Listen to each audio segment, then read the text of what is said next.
तुकवरदा हरिविठ्ठल श्री ज्ञानदेव तुकाराम माऊली ज्ञानेश्वर महाराज की जय.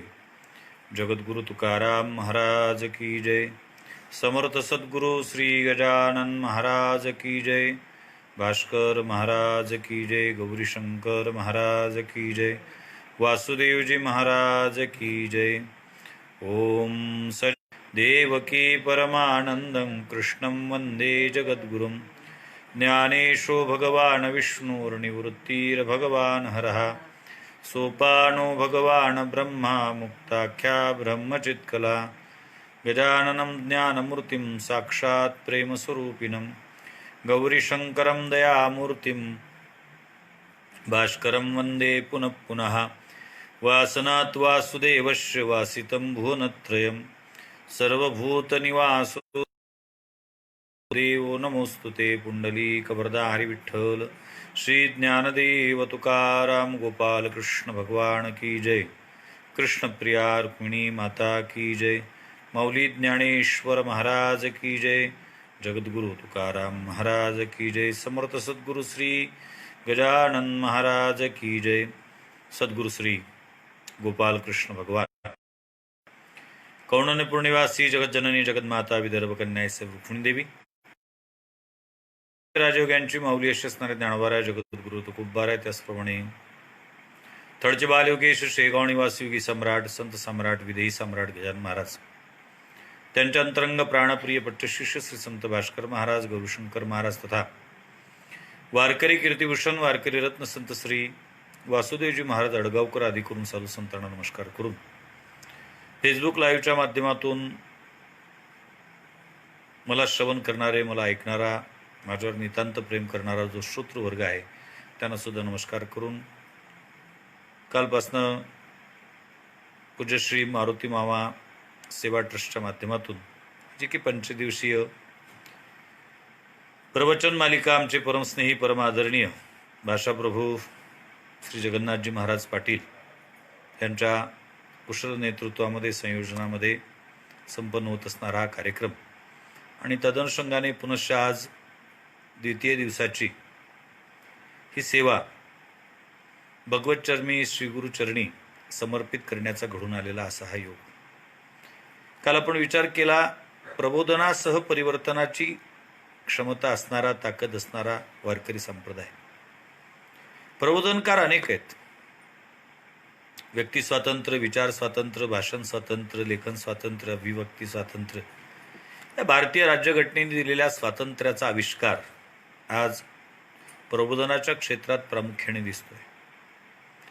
अडचण एवढी आहे की प्रबोधनकारांची संख्या जरी वाढत असली तरी त्या प्रबोधनकाराच्या प्रबोधनामध्ये खरंच परिवर्तनाची क्षमता आहे का? ते वक्ते आहेत का नुसते वक्ते आहेत? हाही विचार करणं अत्यंत गरजेचं आहे. मला सांगितलं पाहिजे, वक्त्याचे प्रामुख्याने दोन प्रकार आहेत.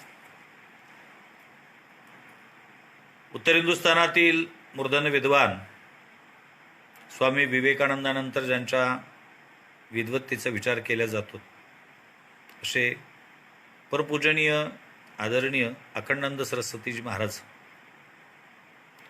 यांनी वक्त्याचे दोन प्रकार सांगितलेत. एक हनुमतीय परंपरेचा वक्ता आहे आणि दुसरा व्यासीय परंपरेचा वक्ता आहे.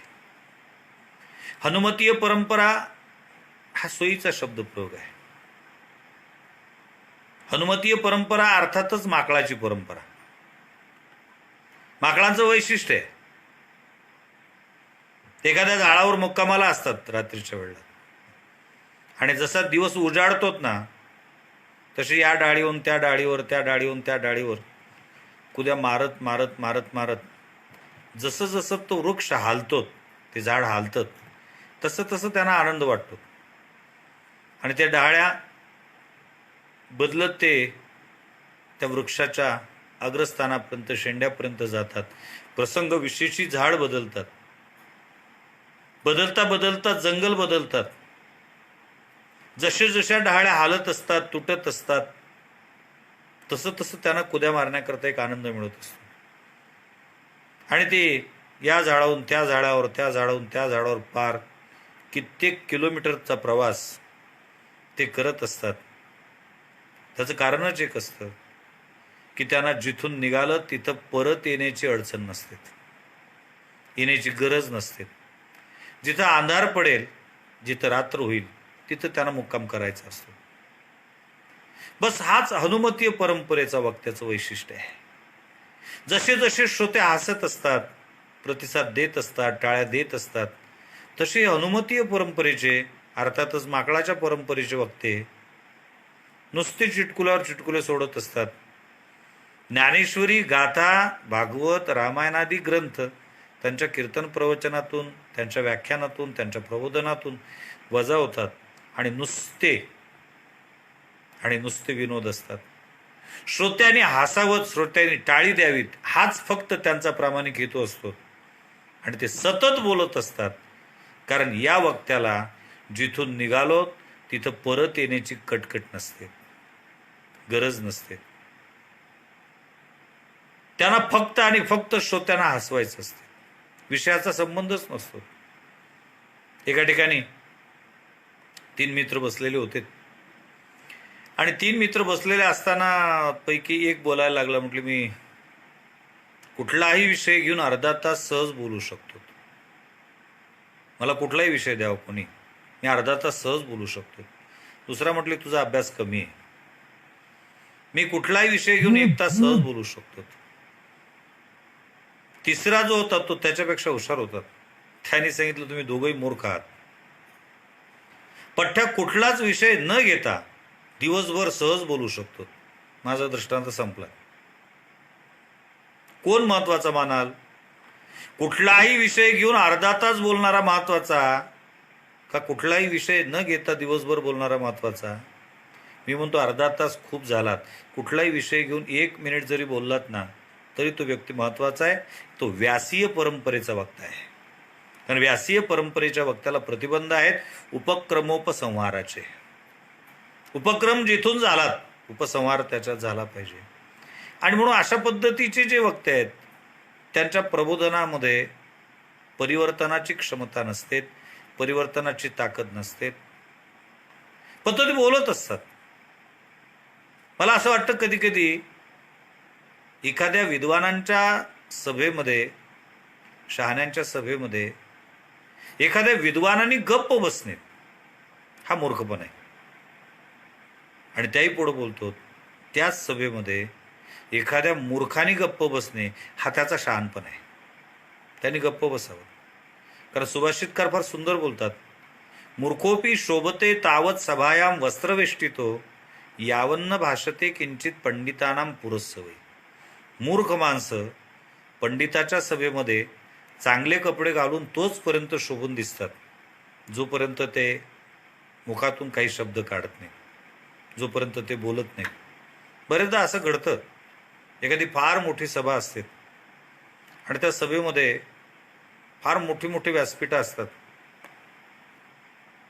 वक्ते असतात ते असे हाडकुळे असतात, उद्बत्तीशा पतंगी जवान. मग त्या व्यासपीठाची शोभा म्हणून, लोकांचा विश्वास बसावा म्हणून मग ते कार्यकर्ते समोरच्या त्या श्रोतृ समूहामध्ये एखादा श्रोता शोधत असतात. आणि तो कसा? भारदस्त, लांबी गुन्हेला रुंदी, हे त्याचं वैशिष्ट्य. आणि त्या श्रोत्याला ते विनंती करतात, बाबा तुम्ही खाली बसू नका, तुम्ही व्यासपीठावर बसा. त्यांना नाही, मी ऐकायला आलो, मी खाली बसणार नाही. म्हटले तुम्ही वर बसा. त्याच्यासाठी मी बोलणार नाही. म्हटले नका बोलू, तुम्ही बोलणारे आमच्याकडे भरपूर आहेत, पण तुम्ही वर बसा. कशा करता?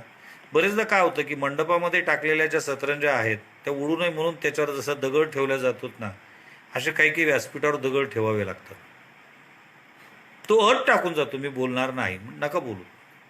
त्याला मध्ये बसवल्या जातं. आणि मध्ये बसल्यानंतर अडचण असते त्याची अशी की ते लोड जे ठेवलेले असतात ना, माझ्या अजूनही लक्षात येत नाही. मी बरेचदा व्यासपीठांवर जातो, अजूनही मला कळलेलं नाही. अनभिज्ञता व्यक्त करण्याकरता काय हरकत नाही. त्या व्यासपीठावर ठेवलेले जे लोड असतात ते टेकायला असतात का बसायला असतात? कारण मी ज्यावेळेला बसतो त्यावेळेला त्या लोडला टेकून बसतो आणि कधी कधी माझ्या बाजूला बसलेला त्या लोडवर बसतो. मी एक दिवस विचार करत होतो की नेमका लोड असतो कशा करता. शेवटी मी या निर्णयाप्रत आलो की मला कमरेचा त्रास आहे, स्लिप डिस्कचा आहे, त्यामुळे मला कमरेला टेका पाहिजेत, आधार पाहिजे. आणि म्हणून विचार केला होता ज्याला जिथं जिथं आधार लागत असेल तिथं तिथं आधार घ्यावात, म्हणून कदाचित ते ज्यांना जिथं लागत असतील तिथं आधार घेत असावे. रोडवर जाऊन बसलेले होते, सगळ्यांचे भाषणं झालेत, लोक टाळ्या देत होते. एक जिज्ञासू श्रोता समोर बसलेला होता आणि त्या जिज्ञासू श्रोत्याच्या लक्षात आले सगळे उद्बत्तीच्या पतंगी जवानच बोलतायत. हे जे मधले गणपती बाप्पा बसून ठेवलेले आहेत, हे बाप्पा काय अजून बोलत नाहीत. पण त्यांनी सूत्रसंचालकाकडे एक चिठ्ठी दिली आणि त्यांनी सांगितलं त्यांचं भाषण ठेवा. सूत्रसंचालकाच्या समोर फार मोठा पेच उभा राहिला, का तो अट टाकून आणलेला होता, तुम्हाला बोलायला लावणार नाही ही अट होती. तो त्यांच्याकडे गेला, म्हटले मामा तुम्हाला बोललं पाहिजे. मी तुला पहिल्यांदा सांगितलं मी बोलणार नाही. म्हटले खालून चिठ्ठी आलेली आहे, आता नाईलाज आहे. चिठ्ठी आली म्हटल्यानंतर त्यांनी सांगितलं तुम्ही जास्त बोलू नका, नुसते 2 शब्द बोला. मी जाहीर करताना तसं करतो, नुसते 2 शब्द बोला आणि खाली बसा. आता याची पंचायत तशी झाली, काय बोलावं 2 शब्द, काय बोलावं काय बोलावं काय बोलावं. कारण बरेचदा ओट्यावर बसून कट्ट्यावर बसून दिवसभर लोकांना खिळून ठेवणारे व्यासपीठावर स्वतःचा प्रभाव सिद्ध करू शकत नाहीत. बऱ्याच वक्त्यांची व्यासपीठावर आल्यानंतर गीतेतील पहिल्या अध्यायातील अर्जुनाप्रमाणे स्थिती होते. सिदंती मम गात्रा आणि मुखंच वर्षिष्यती वेपत्तुष्य शरीरे मे रोमहर्षस्य जायते गांडीवं संस्थत्यास्पक्षै परिदह्यते न च शक्नोम्यवस्था तू भ्रमती वच मे मनः. अशी स्थिती होते. मी बरेच दिवस विचार करत होतो की अलीकडच्या काळात ते डायस आलेत, वक्त्याच्या समोर डायस ठेवले जातात. कशा करता असतात ते? कीर्तनात काही पद्धती नाही आपली तशी. मी एकाला विचारलं कशा करता, नाही शोभा म्हणून. पण मी एक दिवस व्यासपीठावर बसलो असताना लक्षात आलं की ते डायस का असतात. एक तर वक्त्याला जे बोलायचं आहे त्याची चिठ्ठी तिथं ठेवता यावीत याच्याकरता असतात, आणि दुसरी महत्वाची गोष्ट वक्त्याच्या पायाची लटलटी श्रोत्यांना दिसू नयेत त्याच्याकरताही असतात. आणि तिसरी महत्वाची गोष्ट, यदा कदाचित समोरून जर वर्षाव झाला, फुलाचा म्हणत नाही मी, दगडांचा, तर वक्त्याला तिथं दबता यावं याच्याकरताही कदाचित ते असावेत. कट्ट्यावर बसून गप्पा करणं वेगळ्यात आणि कुठंतरी व्यासपीठावरून बोलणं त्यापेक्षा वेगळं आहे. याने विचार केला 2 शब्द बोलायचे आहेत. सूत्रसंचालक फार हुशार होतात. आपण ज्यांच्या भाषणाच्या आतुरतेने वाट पाहतात असे फार मोठे शास्त्राचे, पुराणाचे, इतिहासाचे अभ्यासक सन्माननीय अमुक आपल्याला 2 शब्द सांगतील अशी मी त्यांना विनंती करतो. आणि यांच्या डोक्यात ते 2 शब्दच घुसले होते. कुठले 2 शब्द वापरावेत, कुठले 2 शब्द वापरावेत. आणि मग त्यांना शिकागोच्या धर्म परिषदेतील स्वामी विवेकानंदांचे ते 2 शब्द आठवले. आपण त्याच 2 शब्दाचा वापर करायचा. आणि मग कसं 2च शब्द बोलायचे, पण ते भारदस्त बोलले गेले पाहिजेत. आणि म्हणून ते उठून उभे राहिलेत माईकच्या समोर आणि बोलण्याकरता सुरुवात केली. बंधू आणि भंगिनींनो, माझ्या बोलण्याचं कल लक्षात आलं असेल गृहीत धरतो. टाळ्या वाजल्या असतील का खालून दगड आले असतील? खालून दगड आलेत. हे आतापर्यंत शोभून दिसत होते चांगले कपडे घालून विद्वानांच्या सभेमध्ये, का ते बोलले नव्हते. त्यांच्या मुखातून शब्द बाहेर पडल्याबरोबर लोकांना त्यांचा अधिकार लक्षात आले कोण्या लायकीचा आहे तर. म्हणून बोलत असताना प्रबोधनकाराच्या प्रबोधनामध्ये परिवर्तनाची ताकद यावी, क्षमता निर्माण व्हावीत असं जर वाटत असेल तर त्या प्रबोधनकाराची शब्दाची साधना असणं अत्यंत गरजेचं आहे. त्या शब्दाच्या मागे, उपदेशाच्या मागे उपासना असणं अत्यंत गरजेचं आहे. आणि वारकरी संत परंपरेचे फार मोठं वैशिष्ट्य आहे. वारकरी संत ज्यावेळा प्रबोधन करतात त्यावेळा ते प्रबोधन केवळ उपदेशाकरता नसतं, त्या प्रबोधनाच्या मागे उपासना असते, स्वतः अनुभूती आहे स्वतःची. तुका म्हणे चाखोनी सांगे मज अनुभव आहे अंगे. तुका म्हणे मज कळते चाचणी बडबडीची वाणी अथवा सत्य. तुकोरांत आम्हाला कळतात, आम्ही पारखे आहोत त्याचे, आमच्या साधना आहेत त्या शब्दाच्या. जगद्गुरूने एका ठिकाणी फार सुंदर लिहिलं, हरिदासा मुखे हरिकथा कीर्तन तेथे पुण्य विशेषता. कथा किंवा कीर्तन श्रवण करायचं आहे ना, उद्बोधन जे काही आहे ते श्रवण करायचं आहे ना. मग ते हरिदासामुखे, हरिदासाच्या मुखातून आलेलं असावं कथा आणि कीर्तन. मी माफी मागून बोलेल, अलीकडच्या काळामध्ये काही टिपणं बसलेलेत म्हणा किंवा काही थोडाफार अभ्यास केलेले आहेत. एरवी पूर्वी पाहुणिया ग्रंथ करावे कीर्तन तेव्हा आले जाण फळ त्याचे, हे जगद्गुरूंची मान्यता होती. आता ते प्रमाण बदललं आहे काळ परतवेत. ऐकून या कॅसेट, करावे कीर्तन, कॅसेट ऐकायचं, दिवसभर कानात ते असे बोळे घातलेले असतात, कोणाचं तरी ऐकायचं आणि संध्याकाळी तेच मांडायचं. मला कधी कधी असं नवल वाटतं की एखाद्या भिकाऱ्याने दिवसभर तुकडे मागत फिरायचं आणि संध्याकाळी मोठ्या आनंदाने पंगत द्यायची. तशातलाच कुठंतरी भाग आहे. म्हणजे त्याने श्रवण करू नये असं मला मुळीच म्हणायचं नाही, गैरसमज करून घेऊ नका. श्रवण केलं पाहिजे, पण ते श्रवण करत असताना श्रवण करणाऱ्यांनी श्रवण ज्यांच्या मुखातून केलं ते शास्त्रामध्ये शोधलं पाहिजेत, पुराणामध्ये पाहिलं पाहिजेत, ग्रंथामध्ये त्याचे संदर्भ शोधले पाहिजेत. केवळ ऐकून चालणार नाही, तर त्याने स्वतः त्याचं अध्ययन केलं पाहिजे. हे अत्यंत महत्त्वाचं आहे. परंतु अलीकडच्या काळामध्ये कुठंतरी उत्तर हिंदुस्थानात काही दिवस राहून फार मोठ्या मोठ्या अशा त्या शाली खांद्यावर झळकत, अगदी रस्ते जाळण्याचा उपयोग येईल इथपर्यंत त्या लांबलचक शाली वापरायच्या आणि एखाद दोन हिंदी दोहे, एखाद दोन संस्कृताचा श्लोक वापरून त्याचा प्रयोग करायचा. मी त्या दोन्ही भाषेचा विरोधक नाही आहे. भाषेमध्ये जितक्या भाषा तुम्हाला अधिक प्रमाणात बोलता येतील तितका अत्यंत आनंदाचा आहे. मला तर खंत वाटते कधी कधी वारकरी संप्रदायाची ही तत्त्वज्ञानाची जी परंपरा आहे, ती परंपरा वारकरी संतांनी ग्रंथ निर्माण करत असताना ज्या हेतूनी ते ग्रंथ निर्माण केले वा ग्रंथ निर्मितीच्या मागचा त्यांचा जो संकल्प होता, संकल्पना होती, ती पूर्ण झालेली आहे असं मला वाटत नाही. आणि त्याचं एकच कारण आहे, भाषेची अडचण आहे. संप्रदायातले फार मोठमोठाले वक्ते, नामवंत वक्ते भाषेमुळे अडकून आहेत. त्यांना मराठी व्यतिरिक्त दुसरी भाषा बोलता येत नाही. निदान राष्ट्रभाषा म्हणून हिंदी भाषा तरी त्याला बोलता आली पाहिजे, जेणेकरून हे तत्त्वज्ञान महाराष्ट्राच्या बाहेर जाईल, जेणेकरून हे तत्त्वज्ञान कुठेतरी आम्हाला उत्तर हिंदुस्थानियांच्या पचनी पडण्याच्या दृष्टिकोनातून त्यांना सांगता येईल. माझ्या जीवनातलं थोडंसं विषयांतर नाही, विषयाला धरूनच पण एक महत्त्वाचा विषय सांगेल. साधारणतः 2014 साली मी शुक्ताला श्रीमद भागवताची कथा करण्याकरता गेलो. हनुमतधाम आश्रम शुक्ताला कथा होती. सलग एका सत्रामध्ये 5 तास कथा करत होतो आणि 5 तासपर्यंत कथा करत असताना तिथले जे स्वामीजी होते, श्वेत वस्त्रातले संन्यासी होते, दररोज एक खुर्ची टाकून समोर येऊन बसायचे. बायपास सर्जरी झालेली होती त्यांची, त्यांच्या खोलीतून ते कधी बाहेर पडत नव्हते. म्हणून माझं प्रवचन चालू झालं की ते बाहेर बसायचे. रोज सकाळी दर्शनाला जायचो.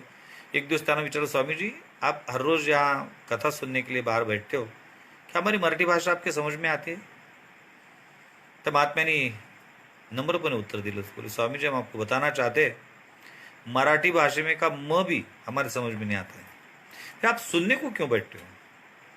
तानी सांगितले, स्वामी जी हम आपको बताना चाहते हैं यहाँ इंटरनेशनल लेवल के महात्मा लोग कथा प्रवचन करके जाते हैं, सब कथाएं लाइव होती हैं यहाँ से, हम कभी भी हमारे रूम से बाहर नहीं निकलते, कभी भी नहीं निकलते, लेकिन समझ में नहीं आता. आप जब प्रवचन करते हो तो सुनने का मन होता है, इच्छा होती है.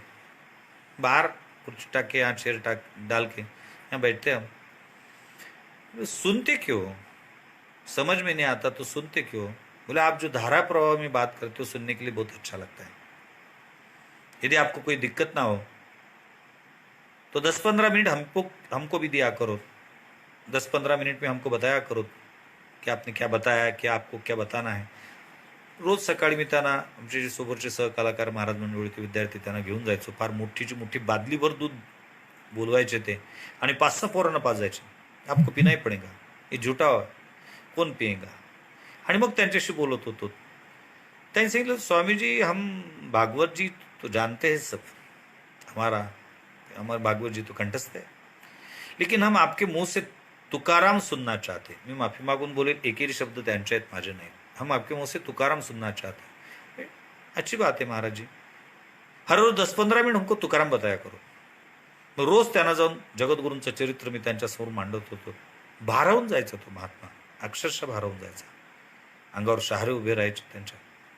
बोले स्वामी जी, आपने जो तुकाराम मेरे को बताया है, कृपा करके मेरे को पढ़ने की इच्छा है. ये जो कोई ग्रंथ रूप होगा कुछ तो मेरे को दो, लेकिन दिक्कत यही है मराठी भाषा में नहीं चाहिए, हिंदी भाषा में हो तो चलेगा. नेमकं लरा पांगारकरांचं, जगद्गुरु तुकाराम महाराजांचं वरचं जे चरित्र होतं ते हिंदी भाषेमध्ये प्रकाशित झालं हे मला माहीत होतं. तो स्वामी जी, आप दिल्ली जब जाओगे तो वहाँ से दिल्ली में कोई भी गोरखपुर का जो किताब का जो दुकान रहेगा वहाँ आपको मिल जाएगा. ये नहीं बोले, हमें चेक साइन करके दे रहा हूँ आपको, अमाउंट आप डालना, जितने रुपये डालना है. मी को तुकाराम महाराज जी का चरित्र चाहिए. मी त्यांना आश्वासन दिलं. आश्रमात परत आलो. नेमकं माझ्या आश्रमाचं काम मी चालू केलेलं होतं. त्यांचे फोनवर फोन यायचे, कब आ रहे हो, कब आ रहे हो. त्यांना सांगायचं, स्वामी जी अभी कार्यक्रम चल रहे, काम भी चल रहा है, टाइम नहीं. बोले ये मत बताओ मेरे को, मैं आपको विमान का टिकट, एरोप्लेन का टिकट कटवा देता हूँ, कहाँ से बैठेंगे, हम आपकी सब व्यवस्था कर देंगे. मैंने बोला स्वामी जी, प्लेन में बैठना हो तो नागपुर आना पड़ेगा. ठीक है, नागपुर से दिल्ली तक हम प्लेन का टिकट आपका कटवा देंगे. एक विद्यार्थी जो रहेगा उसका नाम बता दो, दिल्ली को हमारी गाड़ी आपको लेने के लिए आएंगी, वहां से छुट्टा लाना और हमको चरित्र दे देना. वहां से कहाँ जाएंगे. मैंने बोला वहां से तो हम आलंदी जा रहे हैं, दिल्ली से पुन्हा आमका तिकीट बनवा दो. दिल्लीवरून पुण्याचं तिकीट मिळालं नाही. त्यांनी ब्रेक जर्नी म्हणून दिल्ली ते अहमदाबाद, अहमदाबाद ते पुणे असं तिकीट बनवलं. 5 दिवसाचं मुक्काम शुक्ताला झालं. ते चरित्र घेऊन गेलो. मला सांगताना स्वाभिमान वाटतो. त्या महात्म्याने एका रात्रीत ते चरित्र लरा पांगारकरांनी लिहिलेलं एवढं मोठं वाचून काढलं. दुसऱ्या दिवशी सकाळी मी दर्शनाला जेवढा गेलो तेवढं त्यांनी मला सांगितलं, स्वामी जी आपने जो चरित्र लाया पूरा पढ़ के हो गया, खत्म हो गया. बोले पढ़ा मैं. बोले अच्छी बात है स्वामी जी. बोले क्या अच्छी बात है, आपके मुंह से जो तुकाराम मैंने सुना था, बोले ऐसा इसमें नहीं, क्या दिक्कत है, आपने कहाँ से पढ़ा है. बोले स्वामी जी हमने पढ़ा नहीं, हमारे गुरु जी थे वासुदेव जी महाराज, उनके मुंह से हमने सुना है. फिर तो बोले आपके गुरु जी के मुंह से हम कथा सुनेंगे, उनको भी लाएंगे यहाँ. माझ्या डोळ्यात अश्रू आलेत. बोले क्या हो गया. बोले महाराज जी हमारे गुरु जी तो गुजर गए, वैकुंठवासी हो गए, फिर तो दिक्कत है. लेकिन मेरे समझ में नहीं आता, बोले कि आप जो कथा कहते हो तुकाराम महाराज जी की, वो सुनने में बहुत अच्छा लगता है, और ये जो लिखा हुआ किताब है इसमें ऐसा नहीं है. मेरे को समझ में नहीं आता एक क्यों ऐसा क्यों होता है. मी सुद्धा माझं अनभिज्ञता व्यक्त केली. म्हणजे महाराज जी मला माहित नाही काय आहे, तर गुरुच्या मुखातून आलेली कथा मी तुमच्यासमोर मांडली. कशा करता बोलतोय मी, माझ्या बोलण्याचं का लक्षात आलं असेल असं गृहीत धरतो. एखादा संस्कृत प्रचूर ग्रंथाचा किंवा इतर कुठल्या भाषेचा अभ्यासक ज्यावेळेला एखादं प्रबोधन करतोत ना, त्यावेळेला त्याच्या प्रवचनाने कदाचित श्रोता प्रभावित होईल. परंतु हरिदास, संत वाङ्मयाचा अभ्यास करणारा साधू साधक ज्यावेळेला एखादी कथा करतो त्यावेळेला त्याच्या कथा श्रवणातून श्रोता प्रभुभावित होतो. प्रभावित होणे हे व्यक्तिप्रतीचं आकर्षण आहे, आणि प्रभुभावित होणे हे ईश्वराप्रतीचं आकर्षण आहे. आणि वारकरी संप्रदायाच्या प्रबोधनकाराच्या प्रबोधनात हीच ताकद आहे. परिवर्तन का होतं, कारण व्यक्तिप्रतीचं आकर्षण जेवढा निर्माण होतं त्यावेळेला ती एक प्रकारची वासनाच आहे. पण ईश्वराप्रती ना त्यावेळेला त्या व्यक्तीच्या उद्धाराचा मार्ग प्रशस्त होतो. वारकरी संप्रदायाची धारणा आहे, वक्तृत्वाला धरात, वक्त्याला धरू नका, तो काय बोलतो ते ऐकात, त्याच्याकडे पाहू नका. कारण वक्ता बदलू शकतो, माफी मागून बोलतो, बिघडूही शकतो. म्हणून वक्तृत्वाला धरात, वक्त्याला नाही.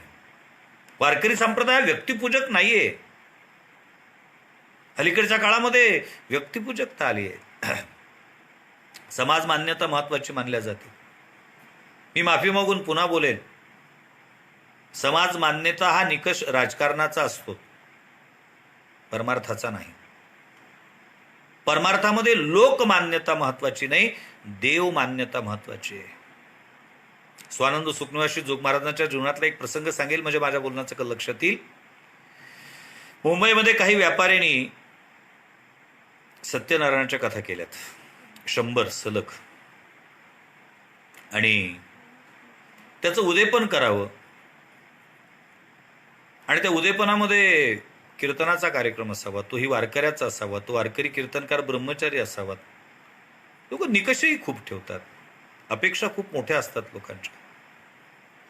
त्यावेळेला काही कीर्तनकार एवढे नव्हते. आता तर दगड उचलला की कीर्तनकार निघतोय, तो भाग वेगळा आहे.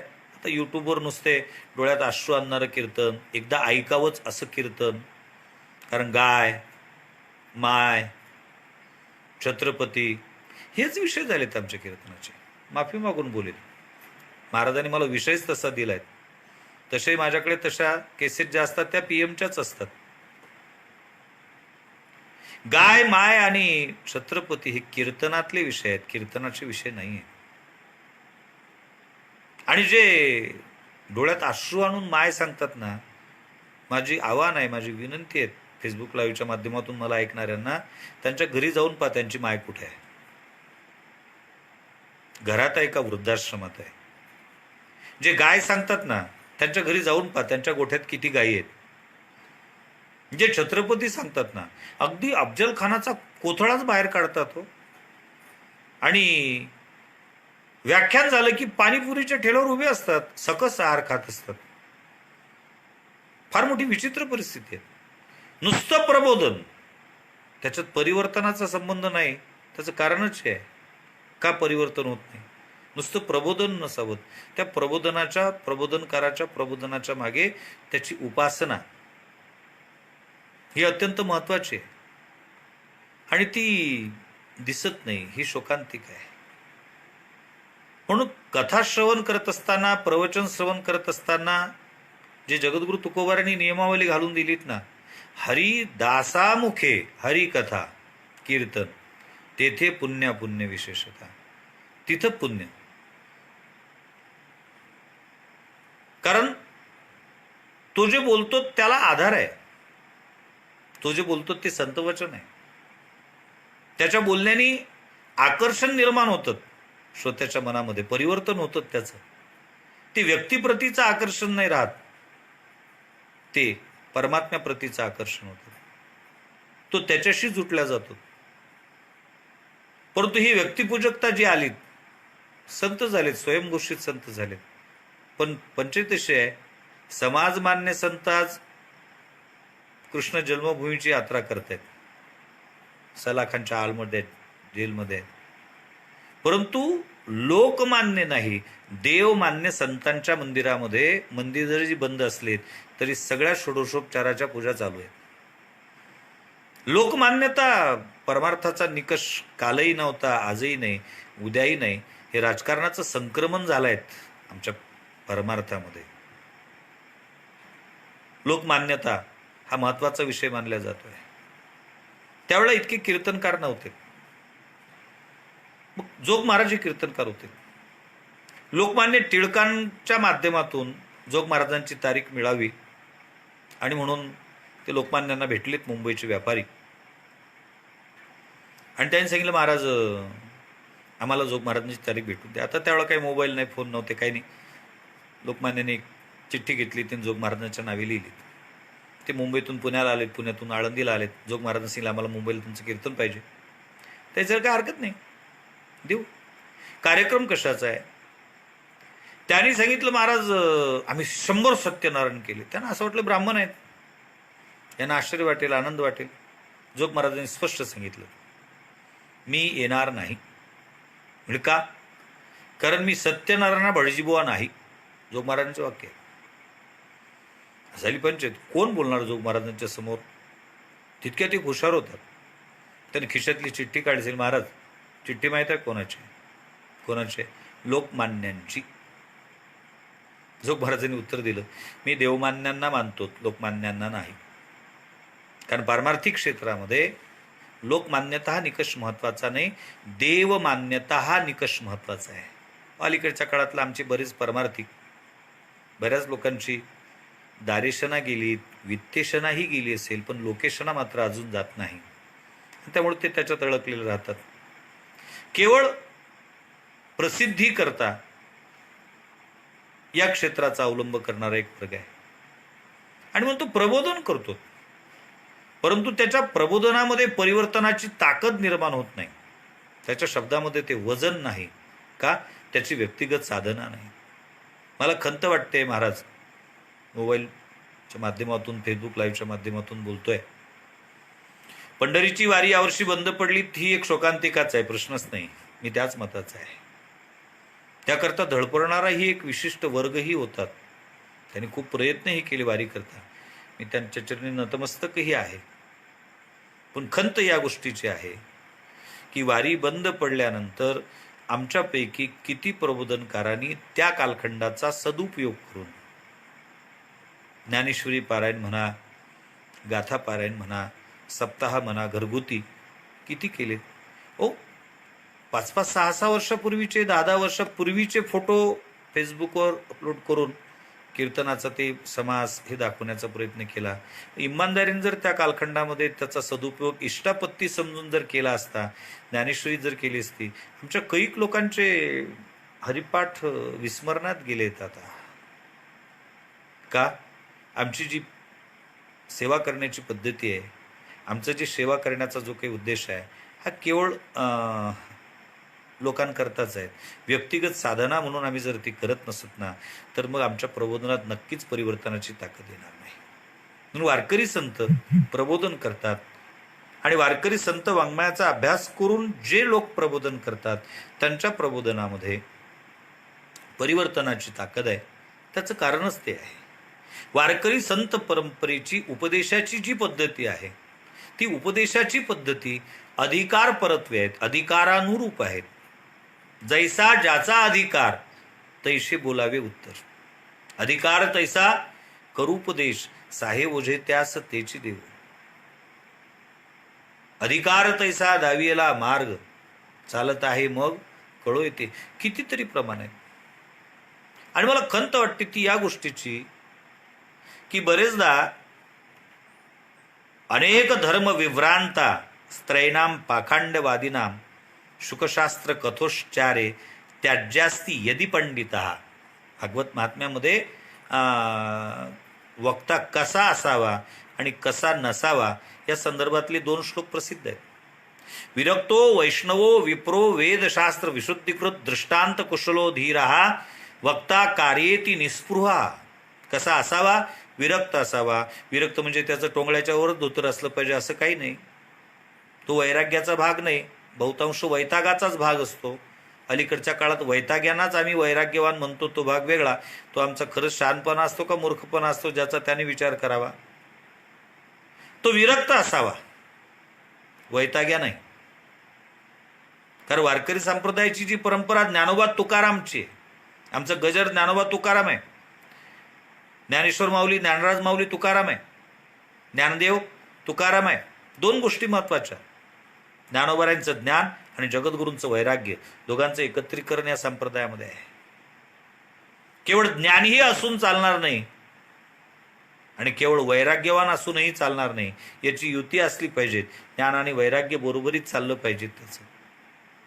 म्हणून विरक्त वैष्णव असावा. वैष्णव म्हणजे जो 20 आणि 9 करतो. 20 आणि 9 29 व्रत, 12 महिन्याच्या 24 एकादशा आणि 5 पर्व काळाचे व्रत. पर्व विशेष भागवत धर्मी, नृसिंह जयंती, रामनवमी, वामन जयंती, कृष्णाष्टमी, उत्तमोत्तमी, शिवरात्र. नाथाने वर्णन केलं त्या पद्धतीने. तो वैष्णव असावा. एकादशी करत नाहीत, गळ्यात तुळशीची माळ घालत नाहीत आणि तुकाराम महाराज काय सांगतात म्हणून ठासून कीर्तन करत असतात. नाही मान्य आम्हाला. वैष्णव. विप्रो, विप्र म्हणजे ब्राह्मण नाही, विप्र म्हणजे वेदाध्ययन करणारा. वेदपाठी भवेत विप्रो. वेद विप्र या शब्दाची व्याख्या. वेदाचं अध्ययन थोड्याफार प्रमाणात का होईनात त्याचं झालेलं असावं. विप्रो वेदशास्त्र विशुद्धीकृत, वेदशास्त्राधिकाचं नाही समग्र, निदान तोंड ओळख तरी त्याला असावी, निदान संक्षिप्त स्वरूपात तरी त्याला ज्ञान असावं. निदान वेद किती आहेत, उपनिषद किती आहेत, शास्त्र किती आहेत, पुराणं किती आहेत, उपपुराणं किती आहेत, याचं तरी त्याला ज्ञान असावं. त्या ग्रंथाचे कर्ते कोण आहेत हे तरी त्याला माहीत असावं. दृष्टांत कुशल, नुसतं शास्त्राचं अध्ययन झालेलं असून चालणार नाही, त्याच्यात दृष्टांत कुशलता असावी, ते दृष्टांत चपखल असावेत. बरेचदा दृष्टांत तिथंच्या तिथं हजरजबाबीपणे म्हणा, तात्कालिक स्वरूपाचे त्या ठिकाणी निर्माण करता आले पाहिजेत. त्याला दृष्टांत कुशलो, धैर्य असावं त्याच्यामध्ये, धीर हा. वक्ता कार्ये ती निस्पृहा, ही तितकंच महत्वाचं आहे. करताना तो निस्पृह असला पाहिजे. आणि अनेक धर्म विभ्रांता स्त्रैनाम पाखंडवादीनाम शुकशास्त्र कथोश्चारे त्याज्यास्ती यदी पंडिता, अनेक धर्मांनी विभ्रांत झालेला. काल कोण्या धर्मात होता, आज या धर्मात आला, उद्या अधिक कोण्या तरी धर्मात जातोय. धर्म सोडलात, कमाल वाटते मला. लोक ज्या पद्धतीने कपडे बदलतात त्या पद्धतीने पक्ष बदलायला लागले, ज्या पद्धतीने पक्ष बदलतात त्या पद्धतीने धर्म बदलायला लागले,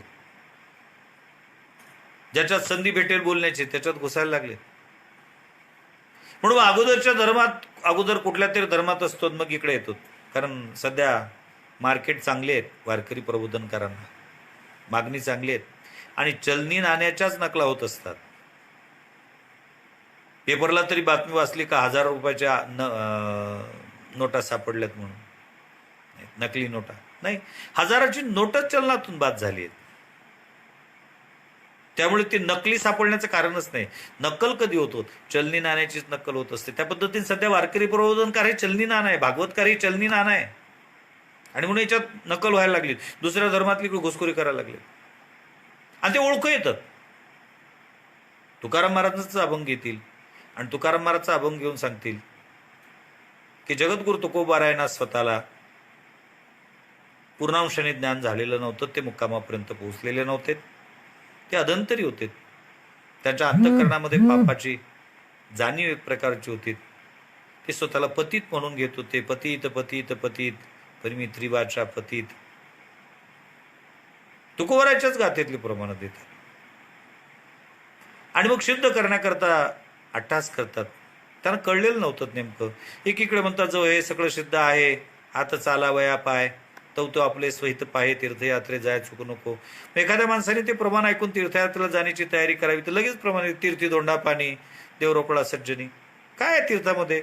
खरा देव तर सज्जनात मध्येच आहे. कधीतरी ते सांगतात भक्तिपंत बहु सोपा पुण्य नागव्या पापा, येणे जाणे खेपा येणीचे की खंडती.